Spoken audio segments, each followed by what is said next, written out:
الله من الشيطان الرجيم بسم الله الرحمن الرحيم نحمده ونصلي على رسوله الكريم اما بعد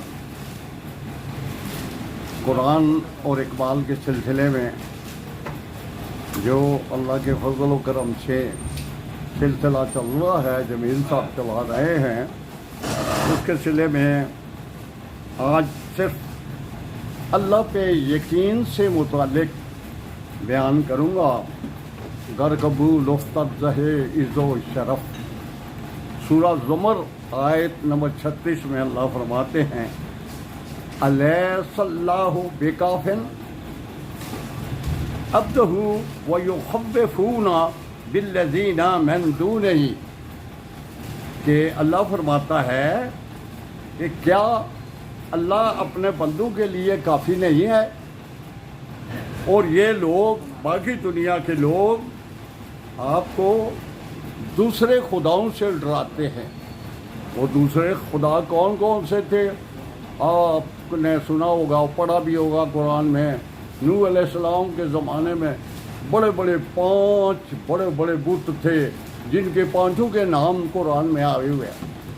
اس کے علاوہ موسیٰ علیہ السلام کے زمانے میں سامری نے بچڑا تیار کر دیا، اور وہ آواز نکالنے جب لگا تو ساری قوم نے اسے خدا ماننا شروع کر دیا۔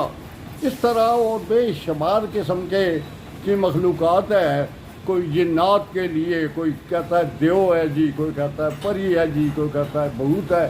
مختلف مخلوقوں سے لوگ ڈرتے ہیں اور وہاں ان کا یقین نہیں ہوتا۔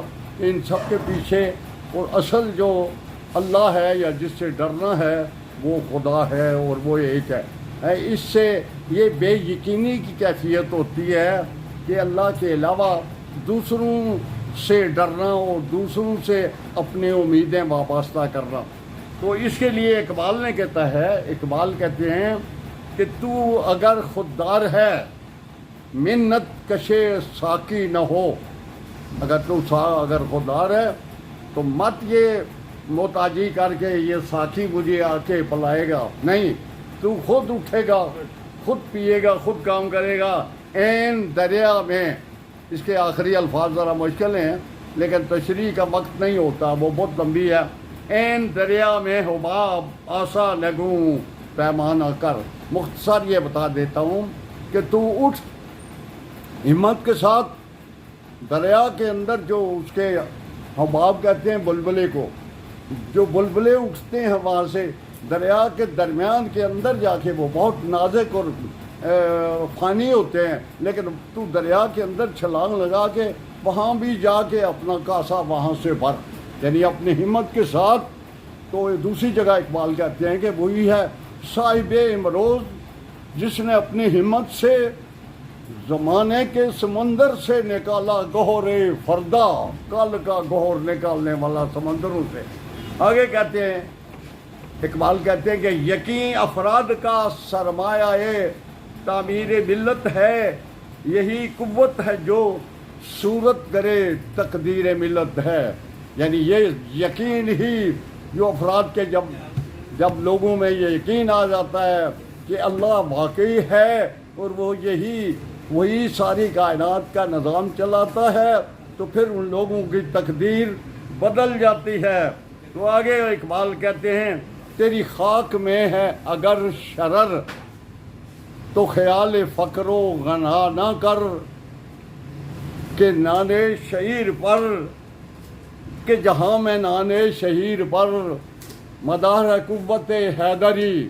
کہتے ہیں کہ حیدر کو دیکھو، حضرت علی کے لیے کہتے ہیں کہ رکھی سکھی روٹی اور جو کی روٹی کھانے والے اس زمانے میں اتنے طاقتور تھے کہ مرحب اور اس کا جو دوسرا بھائی تھا انتری، ان کے ساتھ جب قلعہ کموس میں جنگ ہوئی تو ان سب کو تہس نہس کر دیا کہ جہاں میں نے شہید پر ہے مدار قوت حیدری۔ تو مت ڈر کہ تیری خاک میں اگر شرارہ ہے، انگارہ ہے، شرر ہے، چنگاری ہے، تو یہ مت ڈر کہ مجھے اللہ دے گا یا نہیں دے گا، میں غریب ہو جاؤں گا یا امیر ہو جاؤں گا، نہیں، تیری خاک میں ہے اگر شرط تو فکر فقر و غنا نہ کر۔ فقر کہتے ہیں غریبی کو، غنا کہتے ہیں امیری کو، امیری غریبی کا فکر نہ کر۔